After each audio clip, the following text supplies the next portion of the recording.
Hi friends, माझं नाव आहे जान्हवी गायकवाड। मी खमंग ढोकळा ही रेसिपी तुम्हाला शेअर करत आहे। खमंग ढोकळ्याचं पीठ आहे रेडीमेड जे पीठ आहे ते मिक्सरमध्ये ग्राइंड करून घ्यायचं। त्याच्यामध्ये साखर, मीठ, हळद, लिंबू हे थोडं पिळायचं चवीनुसार, जसं आपल्याला साखर मीठ हवं आहे तेवढं।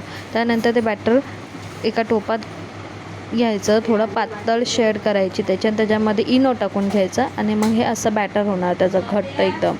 मग ते एका टोपामध्ये त्या टोपाला तेल लावून घ्यायचं चारही बाजूनी। त्यानंतर तो ढोकळ्याचा बॅटर त्याच्यात टाकायचं, 2-3 वेळा थोडंसं आपटायचं त्याला, म्हणजे ते बॅटर सेट होतं। त्याच्यानंतर एका टोपामध्ये स्टीम करायला ठेवा। स्टीम झाल्यानंतर त्या टोपातून अलगद असा एक फटका मारून काढा। त्यानंतर बघा किती सॉफ्टली झाला आहे। मला भाजत होतं म्हणून मी अशी बोटाने करत होते। एकदम सॉफ्टली झालेला आहे। मस्त तडका करून घ्या आणि त्याच्यावर सर्व करून घ्या।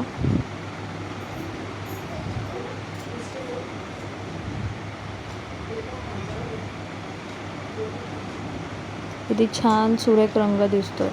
त्याच्यातून मी एक तुम्हाला पीस दाखवते, बघा कसा दिसतो। एकदम गरम होता भरपूर। हे बघा किती सॉफ्टली आहे, ज्युसी झालं एकदम मस्त। तुम्हाला आवडल्यास लाईक आणि सबस्क्राईब करायला विसरू नका। थँक्यू।